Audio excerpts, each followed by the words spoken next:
चाहिने मेसिन बनाउन सरकारले आविष्कार केन्द्रलाई 40 लाख दिने, उक्त रकमबाट केन्द्रले टुथपिक लगायत उत्पादन गर्ने मेसिन बनाउने। सरकारद्वारा बुढीगण्डकी जलविद्युत नामक पब्लिक कम्पनी दर्ता, कम्पनीमा ऊर्जा मन्त्रालयको 50, अर्थ मन्त्रालयको 30 र विद्युत प्राधिकरणको 20% शेयर स्वामित्व। र अन्तर्राष्ट्रिय बजारमा पेट्रोलियम पदार्थको मूल्य घट्दा चुपचाप बसेको आयल निगमले मूल्य बढेकै दिन बढायो, मूल्य बढ्दा पनि मासिक करिब 6.5 करोड घाटा। हामी छौं पल पल तपाईसँग, हिमाल पहाड तराईसँग, साथ छ हाम्रो बढ्ने कदमलाई, सलाम छ ती पोरखे हातहरूलाई, जिन्दगी सजाइदिन्छौँ हामी, हर सासको साथी बन्छौँ हामी, सुरक्षा अनि समृद्धि प्राण छ हाम्रो, हर आफू पनि बचाऊ, अरूलाई पनि बचाऊ। आजै नेपाल लाइफमा जीवन बिमा गरौँ। हामी हौ नेपाल लाइफ। नेपाल लाइफ, किनकि जीवन अमूल्य छ।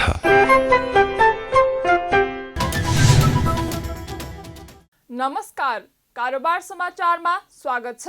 अब समाचार विस्तारमा। लघु, घरेलु तथा साना उद्योगको लागि आवश्यक पर्ने प्रविधिको अध्ययन, अनुसन्धान र विकास गर्न सरकार र राष्ट्रिय आविष्कार केन्द्रबीच 12 बुँदे सहमति भएको छ। शुक्रबार उद्योग, वाणिज्य तथा आपूर्ति मन्त्री दिलेन्द्र प्रसाद बडोको उपस्थितिमा घरेलु तथा साना उद्योग प्रवर्धन केन्द्रमा निमित्त प्रमुख विष्णु प्रसाद भुसाल र आविष्कार केन्द्रको तर्फबाट अध्यक्ष महावीर पुनले हस्ताक्षर गर्नुभयो। सम्झौता अनुसार आविष्कार केन्द्र र घरेलु तथा साना उद्योग प्रवर्धन केन्द्रले लघु, घरेलु तथा साना उद्योगको लागि आवश्यक पर्ने प्रविधिको अध्ययन, अनुसन्धान र विकासको क्षेत्रमा सहयोग आदान प्रदान गर्नेछ। प्रविधिको गुणस्तर परीक्षण, बजारीकरण र प्रदर्शन गर्न दुवैले आवश्यक समन्वय र सहयोग गर्नेछन्। त्यसलाई प्रोत्साहन गर्न सरकारले आविष्कार केन्द्रलाई चालु आर्थिक वर्षका लागि 40 लाख रुपैयाँ सम्झौता बमोजिम खर्च हुने गरी अनुदान रकम उपलब्ध गराउनेछ। सम्झौतापछि आविष्कार केन्द्रका अध्यक्ष पुनले अनुदान बापत प्राप्त हुने रकम दाँत कोट्याउने सिन्का, टुथपिक, सिन्के धूप र कोदोलाई कुटेर झाने लगायतका मेसिन बनाउने लक्ष्य रहेको जानकारी दिनुभयो। उहाँले उद्योग र उद्यमी नबढाएसम्म देशको अर्थतन्त्र नबढ्ने भन्दै देशको अर्थतन्त्र बढाउन उद्यमीहरू बढाएर उद्योगहरू सञ्चालन गर्न आवश्यक रहेको बताउनुभयो। पुनले अहिले केन्द्रले ठुल्ठुला रकेट, हवाई जहाज, पानी जहाज, कार बनाउने कम्पनीहरू लगायत बनाउन नसके पनि उद्योग धन्दाहरूलाई चाहिने मेसिनहरू बनाउन प्रयास गरिरहेको पनि उल्लेख गर्नुभयो। अहिले हामीले रकेट बनाउन सक्दैनौँ, ठुल्ठुला रकेट अथवा हवाई जहाज, एरोप्लेन, होइन, कुनै पानी जहाज, ठुल्ठुला कार कम्पनीहरू, ठुल्ठुला के अरे उद्योग धन्दाहरूलाई चाहिने मेसिनहरू बनाउन सक्दैनौँ। घरेलु उद्योगलाई, सानो सानो उद्योगहरूलाई चाहिने सामानहरू त्यो पनि बनाउनलाई प्रयास गरिरहेको छ। त्यस कारणले यो आज जुन यो सम्झौता भयो, हाम्रो एमओयू भयो, यस अन्तर्गत हामीले यो वर्ष चाहिँ यो 40 लाख रुपियाँको उसमा अब के गर्न खोजिरहेका छौँ भने सानो कुरा सिन्के धूप बनाउने मेसिन बनाउने भन्ने कुरा चाहिँ हामीले त्यो एउटा प्रस्ताव गरेका छौँ। अनि दोस्रो कुरा चाहिँ बजारमा टुथपिक पनि चाइनाबाट आउने भयो। यहाँ धेरैको चाहिँ अनुरोध के छ भने टुथपिक पनि चाइनाबाट आउने भयो, टुथपिक बनाउने मसिन बनाइदेऊ भनेर यति चाहिँ आविष्कार केन्द्रलाई के अरे ऊ आउँछ, अनुरोध आउँछ। त्यो भएर ल टुथपिक बनाउने मसिन पनि बनाउन त भनेर त्यो पनि राखेका छौँ। सिन्के धूप त हरेकले घर घरमा चाहिँ प्रयोग गर्ने, त्यो पूजामा पूजापाठमा प्रयोग गर्ने चिज हो, त्यो एकदमै चाहिने चिज पनि हो र त्यसले चाहिँ साना साना उद्योगहरू खोल्न सकिन्छ। त्यो टुथपिक बनाउने मेसिन पनि त्यो पनि चाहियो र यसको साथसाथै अब कृषकहरूलाई काम लाग्ने भनेको अब हामीले अहिले चाहिँ विचार गरेर अगाडि बढायो र यसको डिमान्ड पनि धेरै भएको, डिमान्ड त पुरैदेखि भएको थियो। त्यो भनेको के हो भने पहाडमा बस्नेहरूले कोदोको खेती गर्छन् र त्यो कोदोलाई चाहिँ अब साधारणतया के गरिन्छ भने कोदोलाई काटेर सुकाएर अनि लौरोले कुटेर झार्ने चलन छ। अब त्यसलाई चाहिँ मसिनमा हालेर कुटेर झार्ने बनाइदिनु पर्यो, गेडा एकातिर छुट्याउने, भुस एकातिर छुट्टिने। अब त्यो मसिन पनि बनाउनु पर्यो भन्ने त्यो छ। र अनि बाँसबाट के छ त भन्दाखेरि यो बाँसबाट अब विभिन्न चिजहरू बन्छन्। बाँसको सिन्का बन्छ, बाँसबाट झाडु, सानो सानो सिन्का बनाएर झाडु बनाउने, अनि बाँसको चाहिँ चोया बनाएर चाहिँ ढोको अथवा विभिन्न चिजहरू बनाउने, बाँसको चाहिँ त्यो उसलाई चाहिँ मुढा बनाउने, त्यो एउटा सिन्का बनाएर त्यस्तै किसिमका त्यो बाँसबाट त्यो सिन्काहरू त्यो उसहरू चाहिने चिजहरू बनाउने त्यो मसिन पनि बनाउन त भन्ने किसिमले यति धेरै ठुलो कुराहरू आँटेको छैनौँ। मुलुकभित्र रहेका वनका रुख र काठ कुहिएर खेर गइरहेका अवस्थामा तेस्रो मुलुकबाट वर्षेनी करोडौंको टुथपिक्स आयात भइरहेको छ। गएको एक वर्षमा मात्रै 2,71,00,000 रुपैयाँ मूल्य बराबरको 8,86,000 किलो टुथपिक आयात भएको छ। हस्ताक्षर कार्यक्रममा बोल्दै मन्त्री बडुले आविष्कार केन्द्रसँगको सम्झौताले सरकारको राष्ट्रिय नीतिलाई सहयोग पुग्ने विश्वास व्यक्त गर्दै राष्ट्रिय उत्पादनलाई अभिवृद्धि गरी उत्पादनको उपभोगमा समेत अभिवृद्धि गर्ने राष्ट्रिय नीतिमा सहयोग पुग्ने बताउनुभयो। उहाँले उत्पादन बढाउने उद्योगहरू स्थापना गर्दा स्थानीय स्तरमा रोजगारी सृजना भएर रोजगारीको क्षेत्रमा ठूलो रूपान्तरण हुने बताउनुभयो।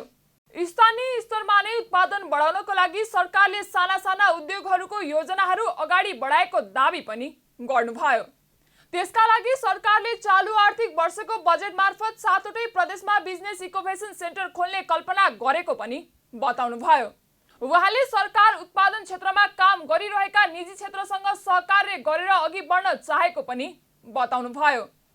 मन्त्री बडुले उत्पादन क्षेत्रमा लागेका निजी क्षेत्रसँगको सहकार्यले मात्रै सरकारको राष्ट्रिय उद्देश्य पूरा गर्न सहयोग पुग्ने बताउनुभयो।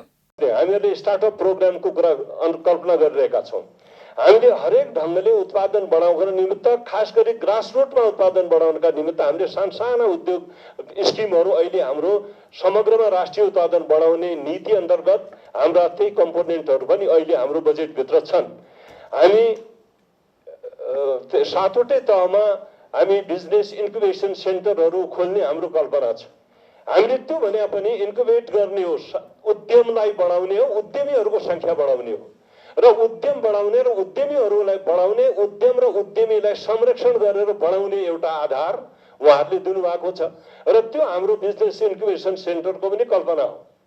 हामी 7वटै प्रदेशमा पनि अब हामी आफै कति जुट्न सक्छौँ सरकारले मात्रै, त्यसकारण सहकारी हामीले निजी क्षेत्रसित वा त्यस्तै उद्यमी उत्साहित उद्यम चलाइरहेकाहरूसित हामीले गर्नुपर्छ भनेर नै हामीले उहाँहरूसित एउटा एमओयू गरेको हो। आज आविष्कार केन्द्रले आगामी वैशाखसम्म सिन्के धुप र दाँत कोट्याउने सिन्का उत्पादन गर्ने मेसिन निर्माण गर्न सरकारले सघाउने पनि सम्झौतामा उल्लेख छ। उक्त सम्झौता 2080 साल असार मसान्तसम्म बहाल रहनेछ भने आपसी सहमतिमा अवधि थप हुने समेत जनाएको छ। बुढी गण्डकी जलविद्युत नामक पब्लिक लिमिटेड कम्पनी दर्ता भएको छ। ऊर्जा जलस्रोत तथा सिंचाई मन्त्रालय, अर्थ मन्त्रालय र नेपाल विद्युत प्राधिकरण संस्थापक रहने गरी शुक्रबार कम्पनी रजिस्टरको कार्यालयमा बुढी गण्डकी जलविद्युत कम्पनी लिमिटेड दर्ता भएको हो। कम्पनीमा ऊर्जा मन्त्रालयको 50, अर्थ मन्त्रालयको 30 र नेपाल विद्युत प्राधिकरणको 20% शेयर स्वामित्व रहनेछ भने कम्पनीको अधिकृत पुँजी 20 अर्ब र तत्काल जारी पुँजी 20 अर्ब रहनेछ। कम्पनीका संस्थापकहरूले तत्काल चुक्ता गर्न कबुल गरेको रकम 16 अर्ब रुपैयाँ बराबर रहेको छ। सरकारले यसअघि राष्ट्रिय गौरवको जलाशययुक्त 1200 मेगावाट क्षमताको बुढी गण्डकी जलविद्युत आयोजना कम्पनी मोडलमा स्वदेशी लगानीबाटै बनाउने निर्णय गरेको थियो। सो आयोजना यसै कम्पनी मार्फत निर्माण हुनेछ। आयोजनाको लागत करिब 3 खर्ब 32 अर्ब रुपैयाँ बराबर रहने अनुमान गरिएको छ। तत्कालीन राष्ट्रिय योजना आयोगका उपाध्यक्ष डाक्टर स्वर्णिम वाग्लेको संयोजकत्वमा गठित उच्च स्तरीय समितिले बुढी गण्डकी जलविद्युत आयोजना स्वदेशी लगानीमा बनाउने स्रोतको अभाव नहुने निष्कर्ष निकाल्दै आयोजना निर्माण गर्न 3 खर्ब 67 अर्ब रुपैयाँ स्रोत जुटाउन पर्ने निष्कर्ष समेत निकालेको थियो। आयोजना निर्माणको लागि जग्गा मुआब्जा, पुनर्वास लगायतको काम करिब सकिनै लागिसकेको छ भने नेपालमा वर्षाको समयमा विद्युत धेरै हुने र हिउँदमा कम हुने भएकाले 65 दिन भरपर्दो विद्युत निर्माणको लागि स्टोरेजमा जानुपर्ने आवश्यकता रहेको मन्त्रालयको धारणा छ। संस्कृति, पर्यटन तथा नागरिक उड्डयन मन्त्रालयका सचिव सुरेश अधिकारीले पर्यटन क्षेत्रको विकासको लागि निजी क्षेत्रले पर्यटन बजारको बढावा र प्रचार प्रसार गर्नुपर्ने बताउनु भएको छ। शुक्रबार trekking agencies association of Nepal टानका नवनिर्वाचित कार्य समितिको शपथ ग्रहण तथा पदभार हस्तान्तरण कार्यक्रममा बोल्दै सचिव अधिकारीले यस्तो बताउनु भएको हो। उहाँले पर्यटन व्यवसायीहरूलाई पर्यटन क्षेत्रमा हुने गतिविधिमा निजी क्षेत्रलाई बाहिर राखेर काम गर्छ भन्ने चिन्ता हटाउनु पर्ने बताउनु भयो। सचिव अधिकारीले सरकारले पर्यटन क्षेत्रको विकासको लागि निजी क्षेत्रले लगानी, रोजगारी सृजना गर्ने, पर्यटन गतिविधिहरू सञ्चालन गर्ने, बजारको बढावा र प्रचार प्रसार गर्ने काम गर्नुपर्ने बताउनु भयो। उहाँले निजी क्षेत्र बिना सरकारले मात्रै पर्यटन क्षेत्रको विकास गर्ने कल्पना गर्न नसक्ने बताउनु भयो। सचिव अधिकारीले राष्ट्रिय अर्थतन्त्रमा 55% निजी क्षेत्रको योगदान रहेकोले 55% योगदान गर्ने निजी क्षेत्रलाई बाहिर राखेर सरकार अघि बढ्न नसक्ने बताउनु भयो। प्राइभेट सेक्टर बिना सरकारले मात्र पर्यटन क्षेत्रको विकास गर्ने त्यो कल्पनै गरिँदैन। कुनै पनि सेक्टरमा अहिलेको इकोनोमीलाई हेर्दाखेरि 55% नेसनल इकोनोमीमा 55% कन्ट्रिब्युसन प्राइभेट सेक्टरले गरिरहेछ। सरकारको भूमिका 40% मात्रै हो। त्यसले सरकारभन्दा ठुलो छ in terms of economy private sector. त्यो 55% कभरेज गर्ने प्राइभेट सेक्टरलाई इग्नोर गरेर सरकार अगाडि बढ्ने कुरै आउँदैन। त्यस्तै टानका नवनिर्वाचित अध्यक्ष नीलहरी बास्तोलाले ट्रेकिङ व्यवसायीहरूले दिएको मतलाई घात नगरी 2 वर्षमा बोलेका कुराहरू पूरा गर्ने प्रतिबद्धता जनाउनु भयो। उहाँले टानलाई ट्रेकिङ व्यवसायीहरूले समय सापेक्ष अनुसारको टान चाहेकाले समय सापेक्ष अनुसारको टान बनाउन लागि पर्ने बताउनु भयो। उहाँले अहिलेको नेतृत्व गफमा भन्दा पनि काममा विश्वास गर्ने भएकाले काम गरेर सबै ट्रेकिङ व्यवसायीहरू माझमा जाने बताउनु भयो। अध्यक्ष बास्तोलाले निर्वाचनको बेलामा घोषणा गरिएका कार्यक्रमहरू मात्रै नभएर निर्वाचनमा उपविजेता भएकाहरूको घोषणा पत्रलाई समेत थप गरेर कार्यान्वयनमा लगिने बताउनु भयो। हामी गफमा भन्दा बढी काममा विश्वास गर्ने भएकाले र म काम गर्न रुचाउने मान्छे भएको कारणले यो आज तपाईहरुलाई मैले गफ गरेर यहाँ सुनाउनु भन्दा पनि चुनावी माहौलमा दिएका जुन घोषणापत्रहरू छन् त्यो घोषणापत्रलाई हामीले चाहिँ अक्षरशः पालना गर्ने प्रतिबद्धता म आजको यो पोडियमबाट पनि म तपाईहरुसँग प्रतिबद्धता व्यक्त गर्न चाहन्छु। अध्यक्ष बास्तोलाले ट्रेकिङ व्यवसायीहरूको हक हितका लागि जस्तोसुकै स्थानमा पनि आफू उभिन तयार रहेको बताउनु भयो।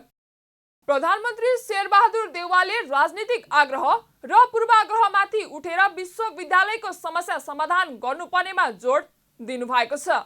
शुक्रबार 69औं वाणिज्य दिवस र नवनिर्मित शैक्षिक भवन उद्घाटनको अवसरमा शंकरदेव क्याम्पसले आयोजना गरेको कार्यक्रमलाई सम्बोधन गर्दै प्रधानमन्त्री देउवाले शैक्षिक विकासको लागि सरकार सदैव प्रतिबद्ध रहेको बताउनु भयो।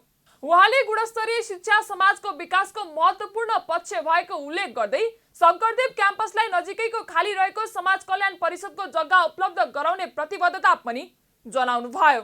उहाँले क्याम्पसलाई अध्ययनको लागि ठाउँको कमी भएको कुराप्रति मन्त्री परिषदमा छलफल गर्ने र जग्गा उपलब्ध गराउने बताउनु भयो।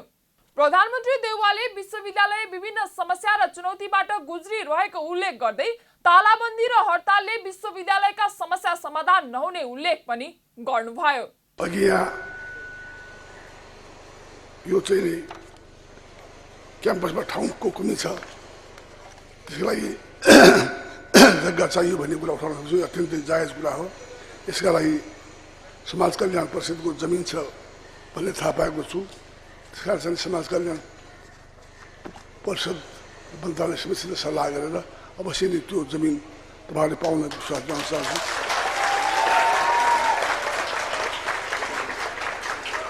हाम्रा विश्वविद्यालय कतिपय शैक्षिक केन्द्रहरू विभिन्न समस्या र चुनौतीहरूबाट गुज्रिएका छन्। यसलाई पदाधिकारी, प्राध्यापक र विद्यार्थी सबैले मिलेर संवाद सहकार्यको माध्यमबाट सम्बोधन गर्नुपर्दछ। तालाबन्दी गर्ने, हडताल गर्ने, अध्ययन अध्यापनमा तगारो सिर्जना गर्ने जस्ता कार्यले विश्वविद्यालयको समस्या समाधान गर्न हुँदैन। कार्यक्रममा शिक्षा विज्ञान तथा प्रविधि मन्त्री देवेन्द्र पौडेलले शैक्षिक क्षेत्रको विकासका लागि विश्वविद्यालय ताला मुक्त बनाउने अभियानमा लाग्नुपर्ने बताउनु भएको छ। उहाँले शिक्षाको सुधारका लागि विश्वविद्यालय र शैक्षिक संस्थाहरू राम्रो हुनुपर्ने बताउनुभयो। मन्त्री पौडेलले नेपालमै उच्च शिक्षाको अध्ययनका लागि के गर्नुपर्छ भन्ने बारेमा विज्ञहरूसँग मन्त्रालय छलफल गरिरहेको पनि बताउनुभयो। नेपालमा उच्च शिक्षा लिन नचाहेर विदेश जाने विद्यार्थीहरूको लहर चलेको भन्दै उहाँले मुलुकको उच्च शिक्षा प्रणालीमा त्रुटि रहेको पनि उल्लेख गर्नुभयो। उहाँले पनि शङ्करदेव क्याम्पसलाई अध्ययनका लागि आवश्यक स्थान उपलब्ध गराउने कुरामा मन्त्रालयले आवश्यक प्रक्रिया अगाडि बढाउने प्रतिबद्धता जनाउनुभयो। आज विदेशमा विद्यार्थी जाने गम्भीर प्रकारको लहर चलेको छ। +2 सकिसकेपछि राम्रो छ कि छैन नसोधिकन जबरजस्ती विदेशमा जाने लहर चलेको छ। त्यो बारे पनि नेपाल सरकार मूलतः शिक्षा मन्त्रालय गम्भीर समीक्षामा छ कि हामीले हाम्रा विद्यार्थीहरूलाई पठन पाठनको निम्ति रोजगारको निम्ति आजको 21औं शताब्दीमा बाहिर जाने कुरालाई हामी रोक्न नसकौँला। टप 10 विश्वभरिका विश्वविद्यालयमा कोही पनि नेपाली नागरिकले पढ्न जान चाहना प्रकट गर्नुहुन्छ भनेदेखि उहाँहरूलाई सहजीकरण गर्ने कुरो पनि हामीले रोक्न सक्दैनौँ आजको परिस्थितिमा। तर हामी कहीँ भएको शिक्षा हामीले नै पठन पाठन गर्न नसक्नु र विद्यार्थीलाई त्यो प्रकारले आकर्षित गर्न नसक्नु भनेको कहीँ कतै न कतै हाम्रो त्रुटि हो। र मैले यो प्रसङ्ग किन उठाउन खोजेको भने यहाँ मात्रै होइन अरू ठाउँका विद्यार्थीहरू पनि म्यानेजमेन्ट पढ्न आउनु पर्यो भने म्यानेजमेन्टका विभिन्न विषयहरूको यहाँ अधिकांश पढाइ हुन्छ नेपालमा सम्झिन सकुन्। नेपालको शङ्करदेव क्याम्पस नेपालमा मात्रै होइन भारतका विद्यार्थीहरू बङ्गलादेशका विद्यार्थीहरू भोलि भविष्यमा चीनका विद्यार्थीहरू पनि एउटा आकर्षणको रूपमा यहाँ पढ्न आउने क्याम्पसको रूपमा यसलाई विकास गराउनु हुन म विशेष अनुरोध गर्न चाहन्छु। नजिकैको यहाँको जमिन प्राप्तिको विषय यहाँ राख्नुभएको छ। सम्माननीय प्रधानमन्त्रीज्यू यहाँ हुनुहुन्छ। अहिले हामी उद्घाटनको बेला पनि भन्यौँ केही प्रक्रियाहरू पुरा गर्नुपर्ने होला। हामी शिक्षा मन्त्री र प्रधानमन्त्रीकै तर्फबाट प्रधानमन्त्रीले बोल्नुहुनेछ। यो प्रक्रिया अगाडि बढाउने विश्वास म तपाईँलाई यहाँ व्यक्त गर्न चाहन्छु। मन्त्री पौडेलले शैक्षिक संस्थाहरूको पूर्वाधार विकासमा जोड दिन सरकार लागिरहेको विश्वास समेत व्यक्त गर्नुभयो। सांसदहरूले डेङ्गुको नियन्त्रण गर्न सरकारको ध्यान आकर्षण गराएका छन्। शुक्रबार बसेको प्रतिनिधि सभाको शून्य समयमा बोल्दै सांसद मीना सुब्बाले काठमाडौँ उपत्यकामा डेङ्गुको बिरामी तीव्र गतिमा बढिरहेको भन्दै नियन्त्रण गर्न सरकारको ध्यान आकर्षण गराउनुभयो। उहाँले बिरामीले अस्पतालमा बेड नपाउने अवस्था आउन थालिसकेको भन्दै यसको नियन्त्रण गर्न सरकारको ध्यान आकर्षण गराउनुभयो। सम्माननीय सभामुख महोदय, उपत्यका अस्पतालमा डेङ्गुका बिमारी तीव्र गतिमा फैलिरहेको छ। त्रिवी, शिक्षण, वीर, टेकु अस्पतालहरूमा शय्या पाउन मुस्किल भइरहेको छ। चिकित्सकहरूको अनुसार ज्वरो, थकान जोड्ने, जोड्नी दुख्ने, आँखाको गेडी सुन्निने जस्तो लक्षण बिमारीहरूमा पुष्टि भएको छ। सभामुख महोदय, हाल टेकु अस्पतालमा दैनिकी 50 देखि 60 जना सङ्क्रमित भएका छन् भने 3 जनाको मृत्यु भइसकेको छ। हाल डेङ्गु 42 जिल्लामा पुगिसकेको छ भने 2827 जना सङ्क्रमित भएका छन्। सभामुख महोदय, यो भयावह स्थितिलाई बेलैमा डेङ्गु नियन्त्रण होस् भन्न म सभामुख मार्फत सरकारको गम्भीर ध्यान आकर्षण गराउन चाहन्छु। बैठकमा अर्का सांसद मैना कुमारी भण्डारीले नेपाली पुरुषसँग विवाह गर्न साथ विदेशी महिलालाई नागरिकता दिने प्रावधान गलत भएको बताउनुभयो। उहाँले सो प्रावधान लागू भएमा 10 वर्षपछि नेपाली वंशज अल्पमतमा पर्ने र आफ्नै देशमा शरणार्थी हुने अवस्था आउने दावी गर्नुभयो। भारतीय महिलाले नेपालीसँग विवाह गरेर आउँदा यहाँ विवाह गर्न साथ उनीहरूले नागरिकता पाउने जुन प्रावधान बनेको छ यो देशको लागि निकै ठुलो विडम्बना हो भन्न चाहन्छु। र यहाँ भारतीय मात्र छैनन्, यहाँ भुटानी शरणार्थी, तिब्बती पनि छन्। सम्मानीय सभामुख महोदय, अबको यो 10-15 वर्षपछि नेपाली वंशज अल्पमतमा पर्ने र आफ्नै देशमा शरणार्थी हुने अवस्था। बैठकमा सांसद रङ्गमती साईले बैंकमा पैसा नहुने तर व्यक्तिको घर घरमा पैसा भएको भन्दै सम्पत्ति शुद्धिकरण गरेर धेरै भएको सम्पत्ति राज्यको कोषमा जम्मा गर्नुपर्ने बताउनुभयो। उहाँले स्वास्थ्य, शिक्षा र वृद्धको जिम्मेवारी राज्यले लिनुपर्ने बताउनुभयो। सांसद साईले आगामी मङ्सिर 4 गते हुने चुनावमा उम्मेदवारको सम्पत्ति विवरण सार्वजनिक हुनुपर्ने बताउनुभयो। राज्यको ढुकुटी रित्तो छ, व्यक्तिको घर घरमा पैसा छ भन्ने सुनिन्छ। अब यो सम्पत्ति शुद्धिकरण गरेर धेरै भएको सम्पत्ति चाहिँ राज्यको कोषमा जम्मा गरौँ। स्वास्थ्य, शिक्षा र वृद्धको जिम्मा चाहिँ राज्यले लिनुपर्छ। यो गर्दै गर्दा देशमा भ्रष्टाचार बढेको भन्ने छ, भ्रष्टाचार पनि न्यूनीकरण हुन्छ। र अर्को कुरा, यो अबको मङ्सिर 4 गते हुने चुनावमा अलिकति यो उम्मेदवार दर्ता गराउँदै गर्दा सम्पत्ति विवरण चाहिँ गोप्य होइन, खुल्ला चाहिँ सार्वजनिक हुनुपर्दछ भन्ने मेरो माग छ। यस्तै सांसद राजेन्द्र कुमार राईले धनकुटा जिल्लाको भेडेटार 5 सरको रवि राकी 101 किलोमिटर सडक खण्ड निर्माण सुरु भएको 5 वर्ष बितिसक्दा पनि निर्माण सम्पन्न नभएको भन्दै छिटो निर्माण सम्पन्न गराउन सरकारको ध्यान आकर्षण गराउनु भयो। सम्मानीय सभामुख महोदय, धनकुटा जिल्लाको भेटार 5 थरको रवि राँके बाटो 101 किलोमिटर त्यो निर्माण सुरु गरेर ठ्याक्कै 5 वर्ष भइसक्यो। त्यो निर्माण कार्य अहिलेसम्म पुरा भएको छैन। त्यहाँका जनताले धेरै दुःख पाइसके। बाटो धेरै ठाउँमा बन्द छ। यसअघि पनि हामीले मन्त्रीसँग धेरैचोटि छलफल गरिसक्यौँ, तर पनि यो बाटो निर्माण गर्ने काममा कार्य बन्द भएको छ। म यो सदनमा सभामुख मार्फत म यो सरकारको गम्भीर रूपमा ध्यान आकर्षण गराउँछु। चाँडोभन्दा चाँडो त्यो बाटो निर्माण गरेर 5 थर तेर्थ्यौँ ताप्लेजुङ धनकुटाका जनताले सुविधा पाउने वातावरण बनाउनको निम्ति म निवेदन गर्न चाहन्छु। धन्यवाद। बैठकमा सांसद रामवीर मानन्धरले शून्य समयमा बोलेका कुराहरूको सम्बोधन नभएको भन्दै शून्य समयको औचित्य नरहेको बताउनु भयो। उहाँले आफूले बोलेका कुरा पनि सम्बोधन नभएकाले आगामी दिनमा आफू शून्य समयमा नबोल्ने जानकारी गराउनु भयो। मैले धेरै पटक यो जिरावरमा उठाएका कुराहरूको जवाब र समिति बनाउने भन्ने एउटा अभियान थियो, त्यसको कुनै पनि औचित्यता रहेन र यसलाई जिरावरसँग जोडेर कुराबिली गर्दाखेरि भन्नुपर्छ कि जिरावरमा उठेका कुराहरूको चाहिँ जवाब या त केही हुँदैन भने जिरावरको 1 मिनट भए पनि किन हामी नजोगाउने। त्यसकारण मैले सभामुख मार्फत चाहिँ म आज यो जानकारी गराउन चाहन्छु। यस्ता उठाएका प्रश्नहरूको जबसम्म व्यवस्थित कुराहरू आउँदैन तब म जिरावरमा सभामुखलाई जानकारी गराउन चाहन्छु। बोलेर औचित्य नभएको जिरावर मेरो आफ्नो तर्फबाट चाहिँ म अब अर्को पटकदेखि नबोल्ने चाहिँ जानकारी गराउँछु। धन्यवाद। बैठकमा सांसदहरूले आतंकवादी, हत्याराहरू, मानव तस्कर र सीमा अतिक्रमण रोक्न नेपाल भारत सीमामा काडेतार लगाउन माग समेत गरेका थिए। प्रतिनिधि सभाले बेपत्ता पारिएका व्यक्तिको छानबिन, सत्य निरूपण तथा मेलमिलाप आयोग तेस्रो संशोधन विधेयक 2079 लाई दफावार छलफलका लागि सम्बन्धित समितिमा पठाएको छ। प्रतिनिधि सभाको शुक्रबार बसेको बैठकले बेपत्ता पारिएका व्यक्तिको छानबिन, सत्य निरूपण तथा मेलमिलाप आयोग तेस्रो संशोधन विधेयक 2079 लाई दफावार छलफलको लागि सम्बन्धित समितिमा पठाएको हो। बैठकमा सो विधेयकलाई दफावार छलफलका लागि सम्बन्धित समितिमा पठाउन कानुन, न्याय तथा संसदीय मामिला मन्त्री गोविन्द प्रसाद शर्मा कोइरालाले गर्नुभएको प्रस्तावलाई सर्वसम्मतिले स्वीकृत गरेको छ।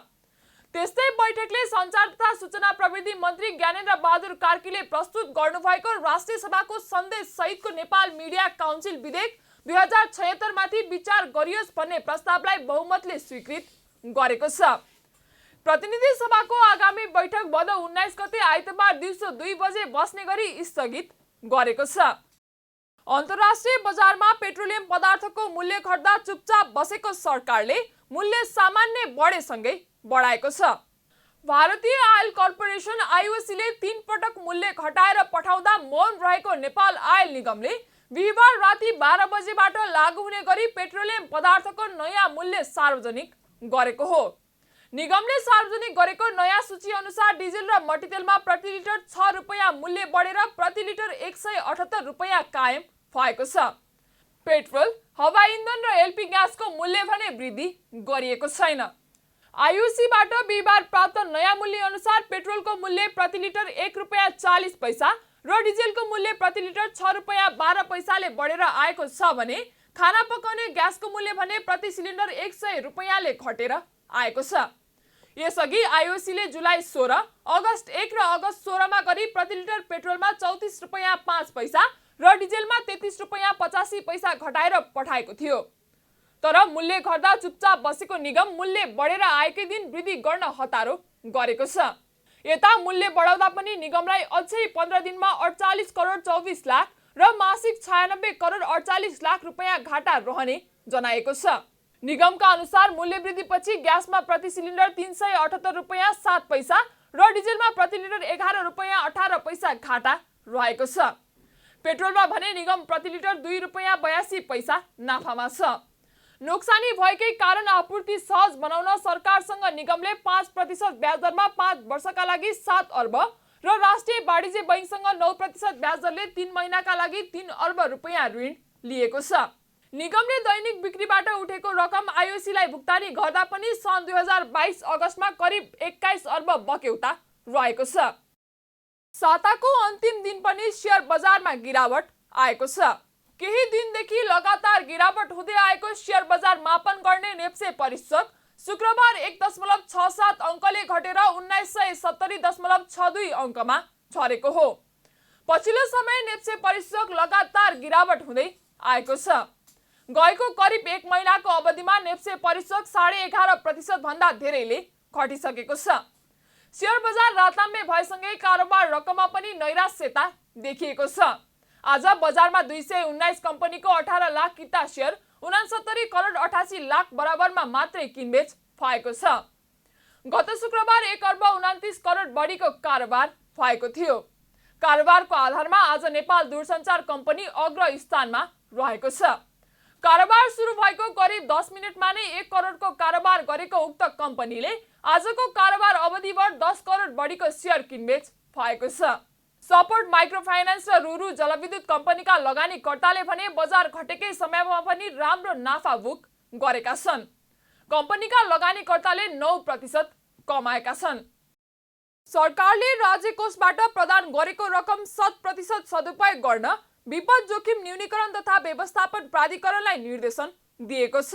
शुक्रबार विपद जोखिम न्यूनीकरण तथा व्यवस्थापन कार्यकारी समितिको बैठकमा गृहमन्त्री बालकृष्ण खाँडले विपद जोखिम न्यूनीकरण तथा व्यवस्थापन प्राधिकरणलाई राज्य कोषबाट प्रदान गरेको रकम 100% सदुपयोग गर्न निर्देशन दिनुभएको हो।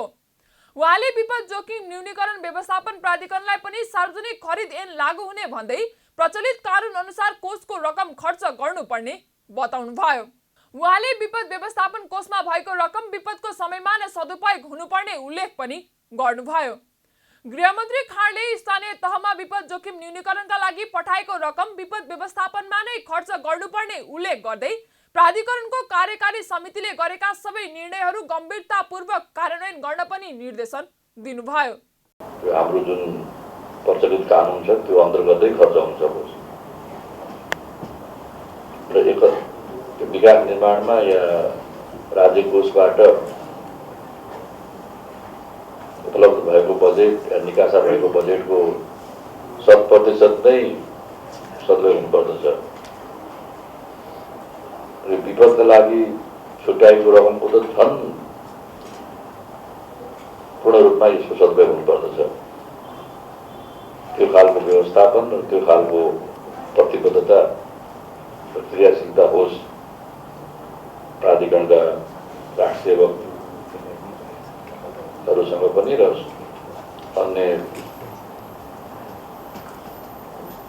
सम्बन्धित निकायको पनि भन्ने पनि म धारणा राख्न चाहन्छु। गृहमन्त्री खाँडले विपद प्राधिकरणलाई सरकारले प्रदान गरेको कोष भए पनि स्थानीय तह र स्थलगत रूपमा विपद व्यवस्थापनको लागि त्यो खालको प्राविधिक जनशक्ति व्यवस्थापन नभएको भन्दै विपद व्यवस्थापनको लागि स्थानीय गाउँपालिकाहरूलाई नै जिम्मा दिएर सक्रिय बनाउन आवश्यक रहेको पनि उल्लेख गर्नुभयो। कारोबार समाचारमा अब सुन चाँदी र विदेशी विनिमय दर सम्बन्धी जानकारी।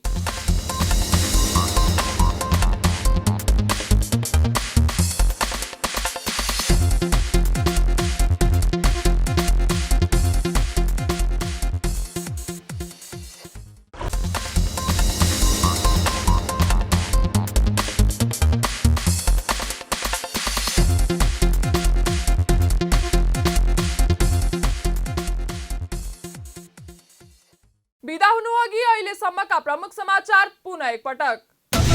साना उद्योगले आवश्यक पर्ने मेसिन बनाउन सरकारले आविष्कार केन्द्रलाई 40 लाख दिने, उक्त रकमबाट केन्द्रले टुथपिक लगायत उत्पादन गर्ने मेसिन बनाउने। सरकारद्वारा बुढीगण्डकी जलविद्युत नामक पब्लिक कम्पनी दर्ता, कम्पनीमा ऊर्जा मन्त्रालयको 50, अर्थ मन्त्रालयको 30 र विद्युत प्राधिकरणको 20% शेयर स्वामित्व। र अन्तर्राष्ट्रिय बजारमा पेट्रोलियम पदार्थको मूल्य घट्दा चुपचाप बसेको आयल निगमले मूल्य बढेकै दिन बढायो। मूल्य बढ्दा पनि मासिक करिब 6.5 करोड घाटा। कारोबार समाचार सकियो। हामीलाई बिदा दिनुहोस्। नमस्ते।